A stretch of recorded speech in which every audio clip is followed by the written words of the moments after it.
Hi, and in today's video, we'll talk on how we can design a good customer-driven marketing strategy. Here, there are 4 steps to be carried out in order to design a good marketing strategy. The first is we need to understand the market, what are the needs of the customers, what are their wants, and what is the total market demand, and combine the need, want, and total market demand. What is that market offering? What is that product that can best service the market demand? In the second step, once we have identified the market, it is then necessary that we target only specific type of customers. I know there is a concept out there which says that people should sell to more customers, get a large market size, increase your demand as much as possible. But in my opinion, it is actually not correct, or it will not give you good results in the long run if you have to sell to all the clients in the market. So it is always good practice that when companies want to enter into a market, they look for those specific clients that share the same vision like the vision of the company. How do they do this? We have that concept known as segmentation. Before you enter into a large market, it is always very necessary to divide that market into smaller portions. These portions are known as segments. Now, once you have segmented the market, before going to that, how do you segment a market? Let me say you are entering into a new country to sell your product, or you are entering into a new continent to sell your product. How will you segment that continent or that country so that you can select the best or the most profitable segment in order to sell your product? There are 4 ways in which you can segment a market. This is, it could be demographically, geographically, psychographically, or behaviorally. When we talk of demographic segmentation, we mean you are dividing the market based on factors such as age and life cycle, income, education, occupation, things like that, gender as well. Now, when you come to geographical segmentation, you are dividing the market in terms of regions. There, if let's take the example of a continent. If you want to segment a continent, you will either go by, okay, I'm dividing this continent into some geographical regions. Could be North, say North Europe, North Africa, East Africa. So another method of segmenting could be country-wise. So, okay, I'm going to target this particular country, I'm going to target this particular country. Or even to go deeper into the market, we might go into each country, which are those regions that are best serviceable given our product. So once we have successfully segmented the market into different smaller portions that we can then enter and sell our product, it is then important to evaluate, because the market segments will not be equally profitable. So the next question is, you then need to evaluate the profitability and the size of each market segment. How do you do this? There are 5 ways in which you have to evaluate the profitability of a market segment. It is summarized as MASDA, M-A-S-D-A. M standing for measurable. Measurable here means the market size, the profitability, the growth, the competition in that market segment should be measurable quantitatively. Now we'll come to the A. A is accessible, which means that given the legal implications, you have the legal right to enter and sell in that market. S stands for substantial. Substantial in the terms of size. At least the market segment should be large enough so as to cover all your expenses and give you some profit. D stands for differentiable. Differentiable in the sense that, let me say we have selected 2 market segments to enter. In those market segments, if you are designing a marketing strategy, those 2 market segments should respond to that marketing strategy differently. If they are responding in the same way, then there is an error in the segmentation. Then you have to go back, resegment the market, apply the same marketing strategy, and see if they respond differently. Now, in the last, which is actionable. Actionable here means if you have designed a marketing strategy that is your communication, your message in order to sell your product, in order to sell your service, is it able to reach your target customers? Are they responding to that marketing strategy? If yes, then it is actionable. So we have said in order to select a market segment, there are 5 things to be done. It should be measurable, accessible, substantial, differentiable, and actionable. Now that we have identified the market, we have segmented, and we have selected a market segment, now we have to sell our product most profitably. How then do we enter into that market segment? This is known as targeting. So how do you target your market segment? There are also 5 ways in which you can target your market segment. These could be mass marketing, could be segmented marketing, it could be niche marketing, it could be local marketing, it could be customized marketing.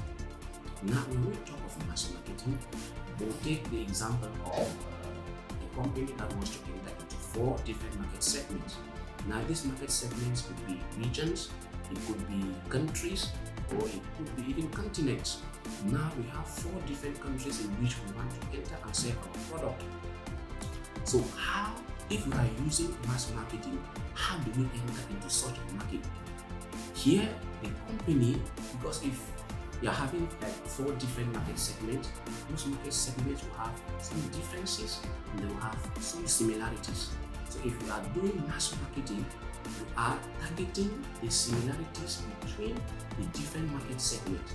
So in that case, a company looks into its different market segments and identify what are the similarities in this market segment, and then designs its marketing strategy addressing only those similarities. Most Chinese companies like Lenovo are following the mass marketing strategy, in which they know that in most continents in the world, in most countries in the world, customers would definitely be buying products that are cheaper. So in that case, Lenovo gives good quality laptops but at a cheaper price, so we can target the whole global market. Now, when we come to the second level of targeting, which is known as segment or concentrated targeting. In this type of targeting, instead of addressing the similarities between the market segments, the company decides to address the differences between the market segments. If I have 3-4 market segments, what are the differences in these market segments? Maybe the people behave differently, maybe the cultures are different, maybe the political scenario in both countries are different. So in such a situation, the company decides to target either the cultural differences or the political differences in those different market segments. In such a situation, it is known to be doing segmented or concentrated marketing. Now we'll come to the next level, which is niche marketing.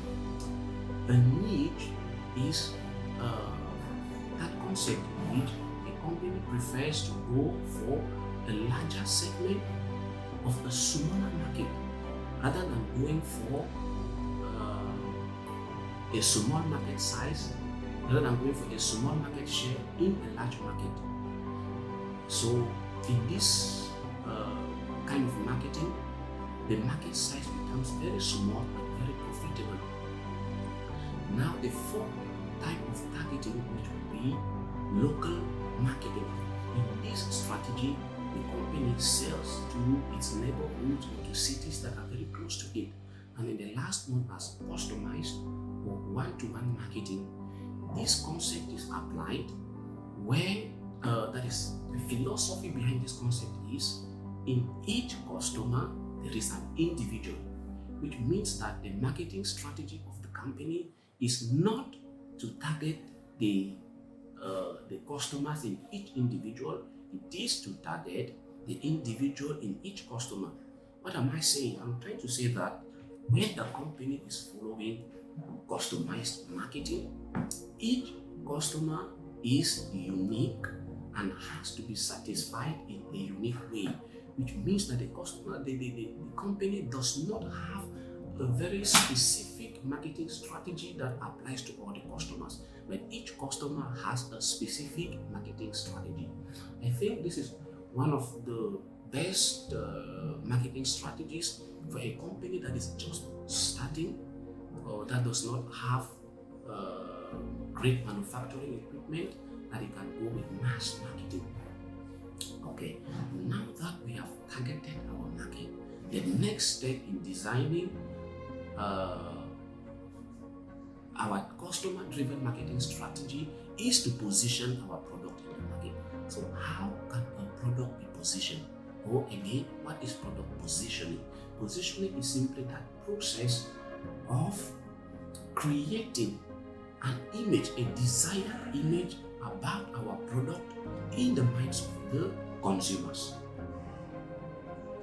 So how do you create an image in the minds of the consumers? Because what happens is, when a product is being introduced into the market, there are two things that occur.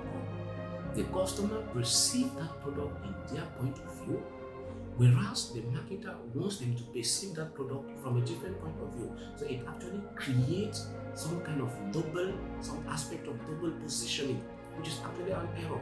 So in order to overcome this double positioning that is often created in the market, what companies do is they try to give a perfect image of what they want the customer to see their product in the market. This is known as positioning. There are many ways in which we could do product positioning. It could be based on price. Some companies go with selling their products at a cheaper rate, like Lenovo. They sell their products at a cheaper rate in order to appeal to the mass market. But some companies will go to sell their products at a very expensive rate, like Apple. In this case, customers view these two products at different levels. They view Apple as a premium product, but Lenovo will not be viewed as a premium product.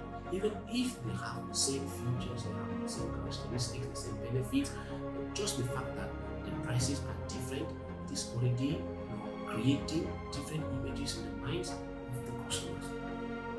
Now, another way in which we can position the product is based on the benefits. I'll give the example of Colgate. In Colgate advertising, you see, they will be saying strengthen teeth with active fluoride, which means that if you are using Colgate, you will have that possibility of strengthening your teeth with the fluoride that is present in Colgate. Now, it could also be based on some characteristics. That is, instead of simply listing the benefits of a product, we actually give the characteristics of those products. Most electronic products are sold based on characteristics. If it's a mobile phone or it's a laptop, they will give you the different characteristics of that phone. Maybe it is dual camera, it is 64 gigabytes of storage, it has dual processor, I don't know. All of those characteristics, that is to encourage or to activate or stimulate the customer to make a decision and purchase that product. Another way in which we can position our product is based on the usage. The usage occasion. When should you use this product? If you know of Vicks, Vicks is a product positioned on the usage. That is, used during cold or flu. So the customer knows that if I have cold, if I have flu, I have to buy Vicks.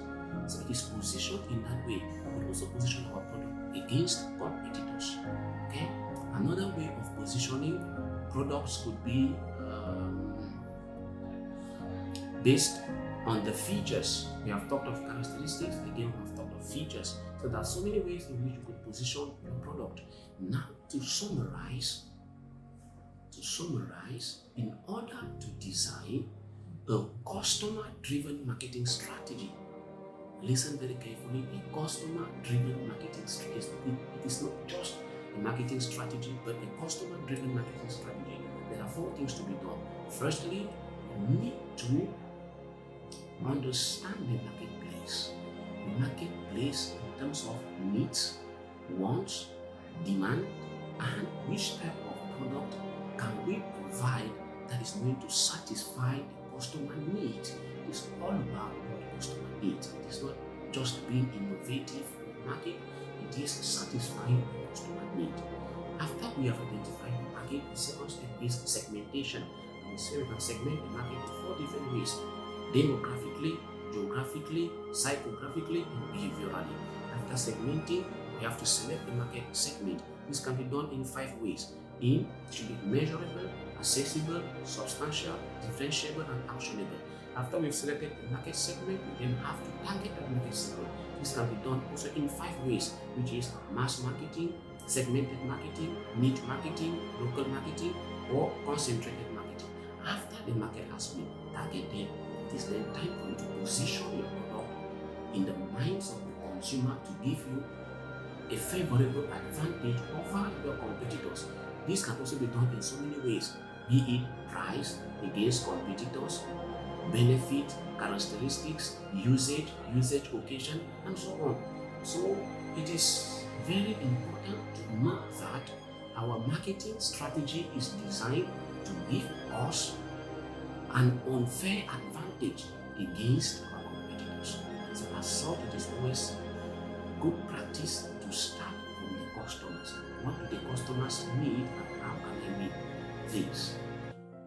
Our vision is to create a seamless business world where companies will be on autopilot, delivering innovative products and services to their customers.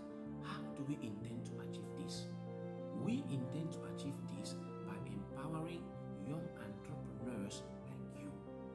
So, if you are interested in learning how to convert that business idea of yours into an entrepreneurial venture, or you already have a running business but you want to grow that, we have created communities on Instagram, Facebook, and YouTube where we provide real-time solutions to the problems and questions of young entrepreneurs like you.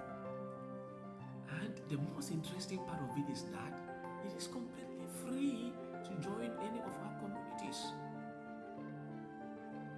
And when you share our content, you are contributing to developing new entrepreneurs and thus making the world a better place to be. I appreciate you watching. Now click the link below, jump into the groups, and give life to your